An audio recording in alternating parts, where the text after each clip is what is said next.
Hey everybody, welcome back to another episode of JoAnna's Point of View. Thank you so much for joining me. I mean, you could be anywhere in the world right now, but you being here with me is really appreciated. I thank you all. I'm talking to an audience, but this is actually a pre-recorded video, so I'm not even gonna know who all is gonna see this. But for all the people that do get to see it, if you find something funny in this video, please share it. I definitely want to get my voice heard to more people. Like, I feel like I have something to say and more people need to hear. So yeah, if you find something that I say or do in this video to be funny, please share the video. I have a couple of things that I want to talk about today, and usually I try to start it out by reading something that kind of encompasses, where my mind is right now and today. Like, where is my head right now? So I usually try to read something to you guys that can, be a segue into what my show is about today. But I haven't really written anything. I've been really busy trying to find ways to improve on this show and ways to improve on, the way that I shoot the show and my content and the way that I present it. And I really just have not been writing the way that I should. But I found something on a fortune cookie that I thought, you know what? I need to say, I need this one. So I'm going to read it to y'all, and then we're going to get into today's discussion, okay? Bad habits are like a comfortable bed. Easy to get into, difficult to get out of. Ooh, that's a word, ain't it? I'm going to say it one more time for y'all to make sure y'all heard me and understood exactly what it was that I said. Bad habits are like a comfortable bed. Easy to get into, difficult to get out of. So today, I'm going to talk about some of the beds that we make for ourselves that are good in the moment, but it's only a moment. It's going to change, and it's not going to change really good. I have a lot of bad habits. I do. Especially with relationships. Giving too much too soon. Believing a person's words versus a person's actions. And then I have another thing that I do, y'all, and I know I'm not the only one that does it, and I'm pretty sure the ladies that are watching this are gonna be like, yeah, bitch, me too. But I have a habit of, I don't like adding new numbers, right? Because I'm 35. I'm still not married. I need to keep my numbers low because I am trying to be someone respectable's wife. So, when some of the situations end, even if it ends badly, even if it's like, bitch, fuck you, like, nigga, fuck you, even if it ends badly, I still recycle those motherfuckers. Because there's not a dude that I have ever dated and had sexual intercourse with that I could call right now and be like, yo, come get it, that wouldn't come. I don't know one that would not come. Even if the relationship ended terribly, like, we could have been walking away from each other, fuck you, bitch, throwing knives at each other, but if I make that phone call, they don't get this ass. And I recycle those motherfuckers because I don't want to add any new numbers, and I got needs. I'm a woman. I need to get that out sometimes. But I recently realized that I was blocking my husband's path to me. Motherfucker can't get to you and marry your ass if it's a line of stand-ins there that are just there to stand in. That are just there because you want to lay up and hold a warm body. That are just there because you want somebody to lick on you today. That are just there because you don't mind somebody pounding into you because you want to feel the intimacy of somebody, even if this person is not a good person. Man, I've made it a life cycle, like a habit of recycling motherfuckers.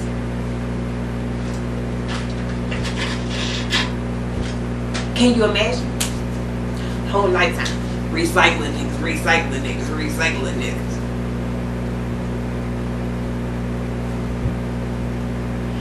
So I had an the ex, you know what I'm talking about, send a message. Now mind you, he's only an ex by default. Like, if we're together and I don't hear from you for like a week and a half, we're no longer together. Because there's no man that cares about me and the status of our relationship that is going to be gone away from me non-communicative for almost 2 whole fucking weeks without making sure that I know what's up and that I know that they good. So there's that, you know what I mean? But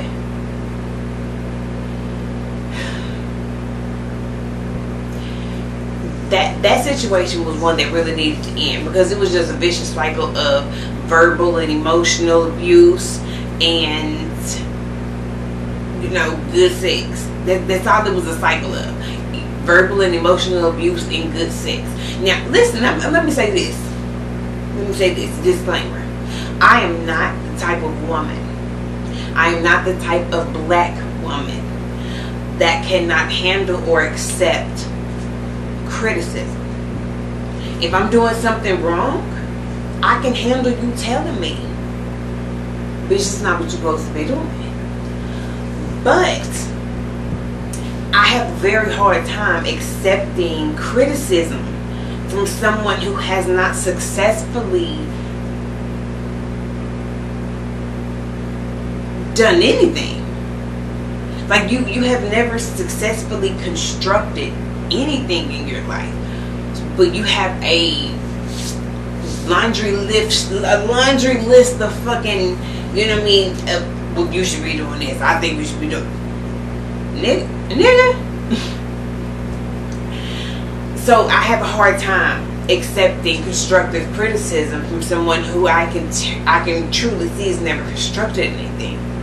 So, you know, if I'm taking advice from someone on marriage, I want that to be someone who's been in a very long and successful marriage. Matter of fact, I want it to be from an 80-year-old woman who has buried her husband, and it was just only that one nigga. She's like, I'm just waiting to die to go back and be with this nigga because we comfortable.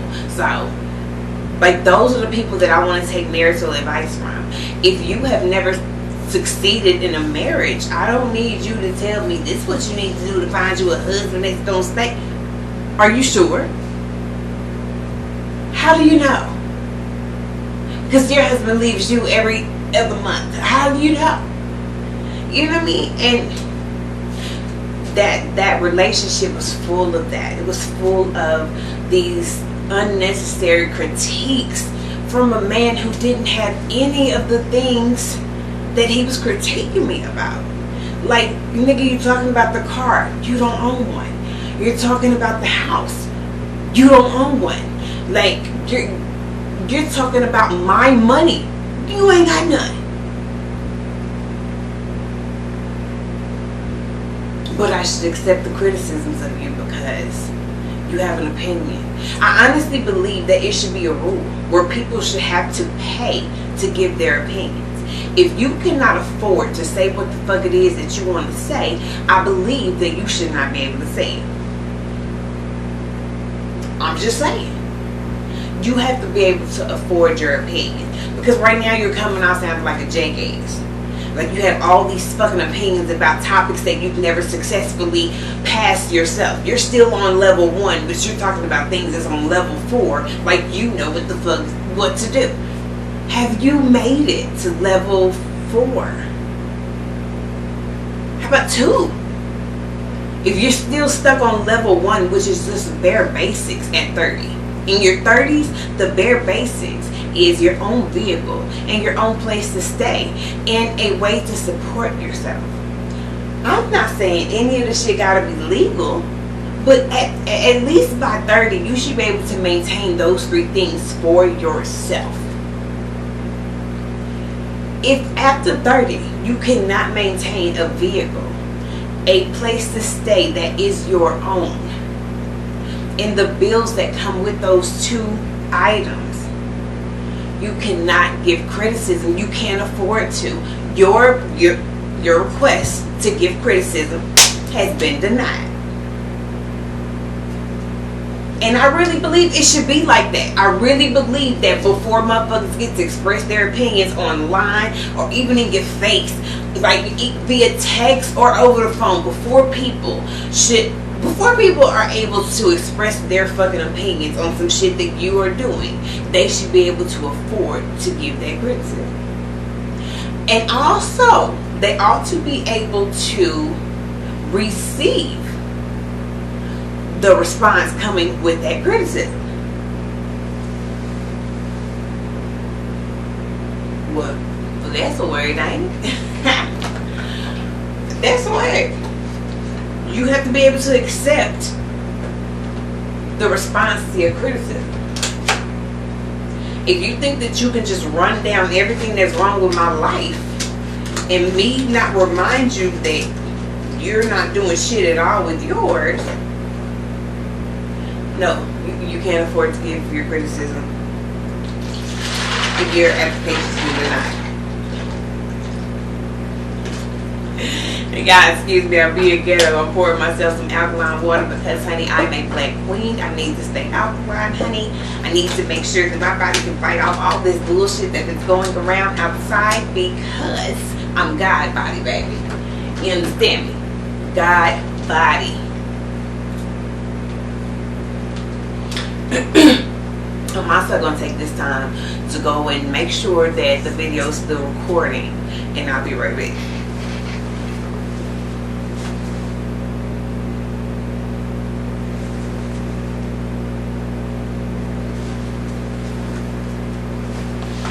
Okay, please excuse my ghetto-ness, honey. I had to make sure because, like I said, trying some new shit, I don't want it to be pausing on me and I don't know about it. And then I've been talking for an hour and y'all ain't heard nothing more than the first thing I said. So, excuse me. So anyway, we talked about the exes and everything, and what my point out there in saying was, I have been guilty for 35 years of recycling men just because I don't want to add to my numbers. And I know I'm not the only one that does it because I've had conversations with other women who do the same shit. It's like the devil you know what I mean? Like, you would much rather it be this sorry motherfucker that I know, that at least I know he can do this right, than a new nigga, a new body, a new imprint, because everybody that you let into your kingdom, into your queendom, leaves a mark. And you leave a mark on everyone that you allow in your queendom. And trust me when I say this, not everybody is worth that imprint of you. Child, if I could, man, if I knew then what I knew now, I'm telling you, my whole entire life would be so different if I knew then what I knew now. But how can you know if you're being raised by broken people? You can't know. You know, I had is it philandering? I had a philandering dad. I had a low-key,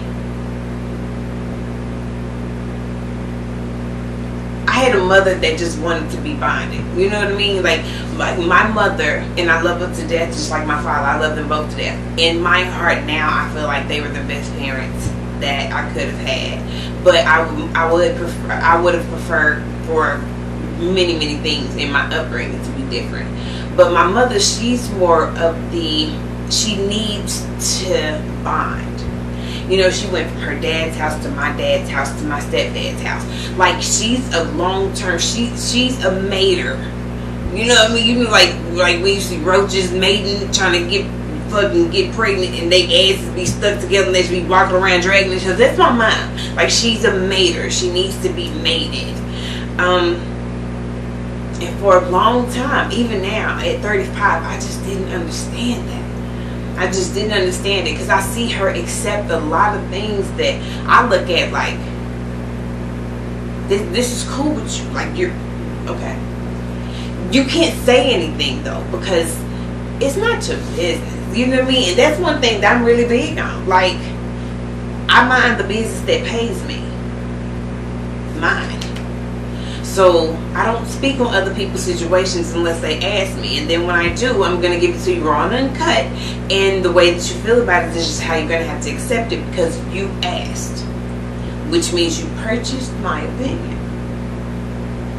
I got to give you what you pay for. But about the exes, y'all, I've been recycling these niggas for 35 years. And boy, I can't see one positive thing that it has gotten me, other than, you know, lower partner numbers. I can't see if anything positive that it has gotten me. So now I'm just like, wherever my king is, I know he's out there somewhere. He's gonna have to find me in the most unconventional way possible, because you're not gonna see me in no clubs, you're not gonna see me in no bars. You might catch me online, you know what I mean, because right now I'm one of those, like, bitch, I'll log on, put on some pictures and let you shoot your shot. But those are just breeding grounds for more bullshit as well. You know what I mean? That online dating, online, you know, chatting, you know, meeting people. Fuck that. Like, that is breeding grounds for bitch ass shit. It is. But I'm amazed by how far back I think I've set myself by recycling these same whole nothing ass niggas. And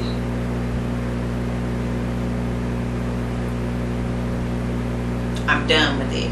You know what I mean? I know that my king is out there, and I know that he's just waiting on me to move some shit out the way so that he can have a clear path to get to me.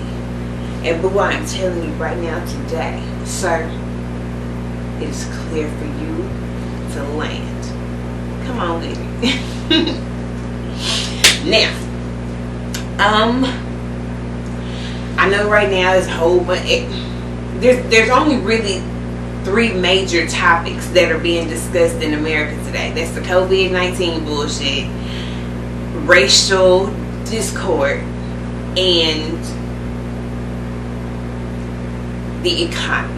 Those are really the 3 major talking points of what's going on in America today. So, forbid me to not discuss what is currently trending in America. So, here we go. When I talk about, you know, when I speak on issues with other races, I try to do so in a comedic way, because I really honestly believe that the way to get someone to learn, accept, and adapt and change, in order to get someone who has never done it, and when I tell y'all never done it, let's be clear, the whites, now, I don't give a damn what the ancestry is, Italian, motherfucking British, all of them motherfuckers. The one thing that's been consistent throughout time is that they have been dominant. They've been dominant. These motherfuckers used us for slaves for thousands of years. The America that everyone's fighting over right now, we built this shit. But now we have to actually have the conversation that says, yo, you know I'm human too, right? And I think the best way to have that type of conversation is through humor. Because if I can say something that makes you laugh at yourself but also make you think, then I feel like we can get somewhere. So when y'all hear me talk about, you know, the different races on my channel, it's not me being a racist. It's me trying to draw attention but bring light and lightness to a topic that is sincere, that a topic that clearly everybody is talking about. The world is talking about the racial issues that are going on in the United States. and all over the world. It's not just a here issue. So that's what I'm saying about we need to be able to have a global conversation. I believe that the best medium to get that kind of conversation going is through comedy. So if I can tell y'all a story about, something that the whites are doing, and then you could be like, dude, for real, they do that. It's like, Lisa, she does that. And then if Lisa get her and be like, she's like, but wait, oh shit, I do be doing that. Let me check myself, because now somebody has made me aware that this is something that is not okay with them. And it was funny at the moment, but now that I'm replaying it, I understand the message. And it's so hard for people to do that, because it's hard for people to get out of their own fucking way. It's so hard for people to get out of their own fucking way. Everybody takes themselves and their situations so seriously. Listen, what will be, will be. Period. What will be, will be. If it's something that you cannot control, let that shit go. And that's what the racial disparity is right now. People trying to control things that they can't change. We want all the Mexicans out. We want all the Muslims out. We want all the gay people out. We want all the straight people out. Like, we want to get rid of everything that makes us uncomfortable instead of learning how to accept and adapt. How are we going to live on a planet with how many billion people? I think it's like, I'm going to say 10 billion. I could be a little over or under, because, that's not my specialty. But 10 billion people on the planet. And we cannot all learn to see each other as human and to treat each other like we would like to be treated ourselves. Like, what?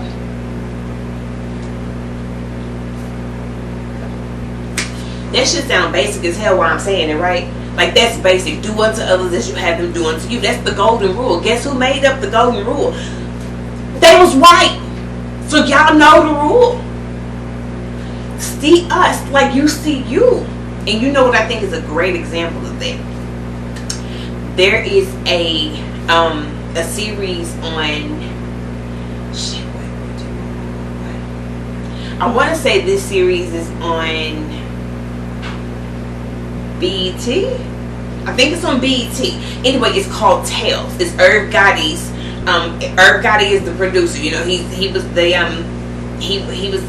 label head of Murder Inc. and responsible for Ja Rule and Ashanti and Vita and Charlie Baltimore, and some of these names I might be listing. You may be a really young millennial, be like, who?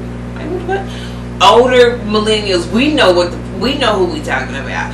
But it's a show that was made by him, and he has an episode of this show where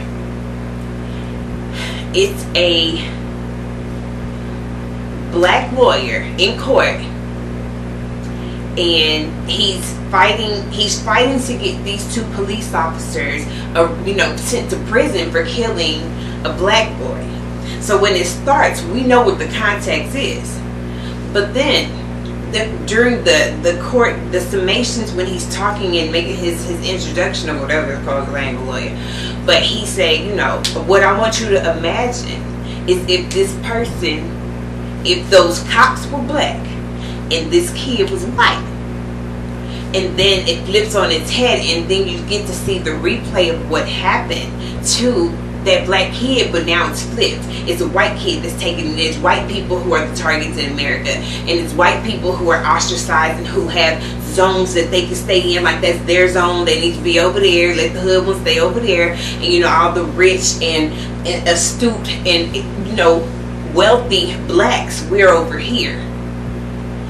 And I watched that shit and I was like, yo, this is so crazy. If you have not seen it, please go check that out. Tales by Irv Gotti. The episode, I can't think of the name of the episode, but watch them all because they're all good as fuck. I kid you not. Like, the whole thing is good as hell. I'm waiting on another season. I think he got 2 out. I'm waiting on 3 because it's good as hell. But please check that out though, because the way that they put it and the way that they put that in a visual, how can you not understand? How can you not understand what we are going through and what we are asking of you? If the colors were reversed, just go and look at the video showing it in reverse. You will be fucking terrified.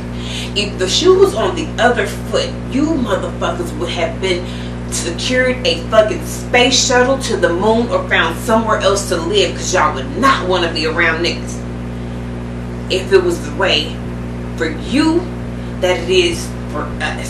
So when I